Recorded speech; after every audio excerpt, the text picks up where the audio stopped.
and welcome back to the Cities in Charlotte. We're all staying safe and well on our regular look at the away match day programmes. Yes, well, we even put them into a little table as well, depending how good I think they are. That my personal taste, I like my history stuff as well. So there's a slight leaning and a favourability to programmes that have a lot of history of previous meetings between clubs. And we've got a game that, yes, certainly in recent times and even in the past has been a big game between a London team and a Northern team in Chelsea against Manchester City, of course. So we're going to look at the Chelsea away programme from the 5th of January 2023, which was match day 17 of this 22-23 season, of course, part 2 with the World Cup break.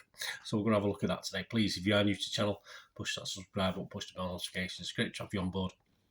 All things City, past, present, forever. Little magazine vlogs, if you like, little different things. If you don't like this magazine vlog, there'll be something else out there that I'm sure will inform and entertain you. So if you are pressing buttons or you've not pressed a button because you're already subscribed, just press that little like button. Make an old City fan very, very happy. Yeah, so this is the programme from the bridge. Yes, this is available, like City, if you watch my home programmes, this is available through reachsportshop.com. So you can buy £3.50 cover price, so you can, plus I think it's £1.50 postage, so for a £5. It should probably, at this point in time, if you buy them, won't be cheaper than you can get on the internet. So get onto reachsportshop.com as your first priority is to try and buy a copy. If you can't, other than that, try somewhere else. But that's your first stop, if you like, if you want a copy of this. So let's have a look. See, is it worth it? Let's have a look inside it. Well, at the moment in the table, we've got Wolves top. They were ranked 8 out of 10. And coming up the bottom, we've got Leeds, the Leeds programme at 6 out of 10. So I don't do any minimum than 6. So let's see what this one does. As I say, nicely priced at £3.50 for 84 pages. About 19, 20 pages of promotions and ads and club things that are not really, if you like, informative. They're just adverts, simple as that. That's towards the lower range. An okay layout, you flick through, nice and clean, nicely laid out, nothing spectacular, nothing too modern, just very simple. Then if you get onto the stuff about City, similar to City's programme, there's the pen pictures on City. It's about 3 pages, just basic stuff like City doing our programme for the away team. Anything other from City? Well, you've got Pat Nevin, who takes a peek at City and Chelsea in our relationship on the pitch, with special emphasis on the Premier years. Yeah, there's a sort of a movement towards that in this programme. A lot of stuff on the Premier years rather than further back, which is disappointing from a history point of view, because as I said, there's tons of history. And interesting enough, in the Premier League, we played them 50 times.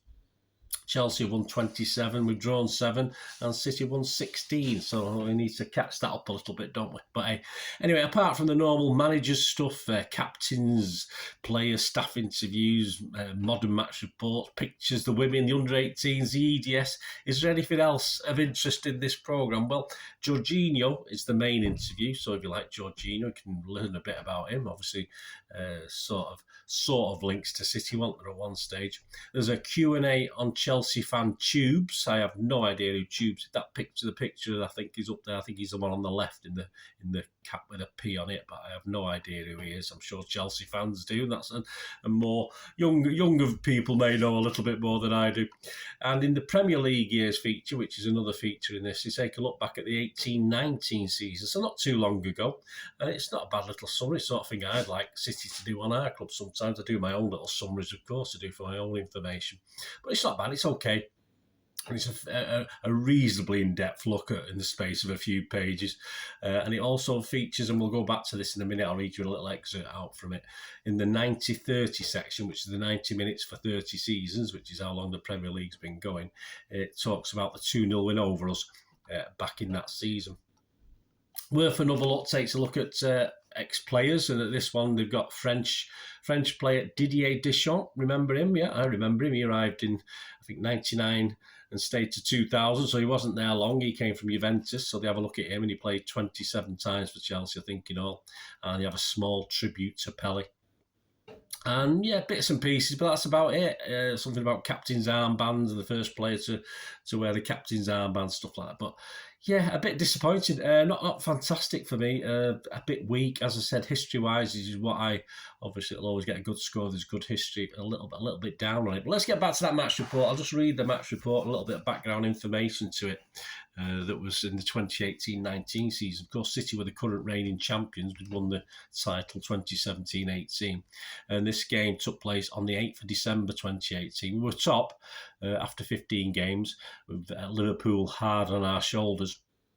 And we had 41 points, and Chelsea were actually fourth, but they were 10 points behind City. So it was an interesting challenge for them, and it turned out to be that way. And of course, they had Sarri as the manager at the time. So I'll just read the excerpt from this programme, obviously looked at from a Chelsea perspective. So if they mention the Blues, it won't be our Blues, it'll be their Blues.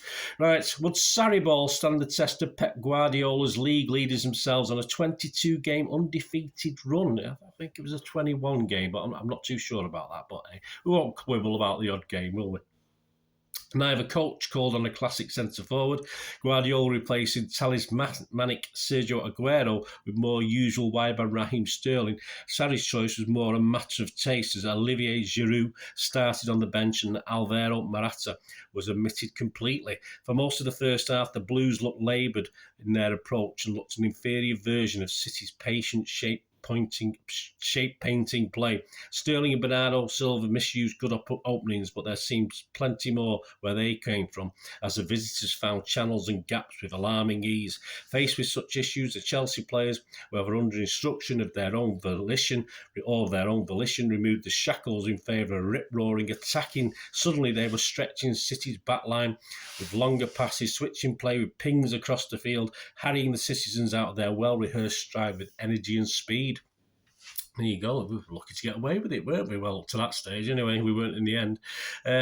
Tall left-back Marcus Alonso, another beneficiary of Sarri's arrival, was pushing on aggressively to receive the ball wide and restrict right-back Kyle Walker's forays. Slickly, Hazard dwelled on the ball just long enough to open a window to the onrushing N'Golo Kante, who found with a pass so wonderfully weighted, the French midfielder barely had to break stride before clinically hitting the roof of the net. It was the host's first shot of the game on the stroke of half-time. Deploying Kante further forward had been one of the most debated of Sarri's decisions, but here was vindication. We were witnessing one of the world's great players adding goals to his armoury. In the second half, it was still this tendency to appear in the nick of time all over the field, though that most impressed. The opener set the defending champions back on their heels, and they barely teetered forwards again. Something like the blackout phase Sarri had accused his own team of experiencing after a setback.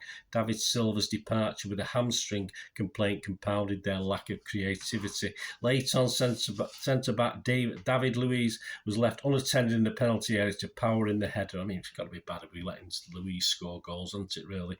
And sealed a victory that was rarely in doubt. The gloss his goal applied was no less than the Blues deserved. Everything good about our success was captured in the effervescent efficiency of the goal scorers. That is the level of the Champions League, the City manager conceded afterwards. People say Manchester City is a favourite for the Champions League, but this is the level of the Champions League. They, Chelsea, had one chance and scored one goal. The opponents are so good, so clever. That is what's going to happen in the future in the bigger stages.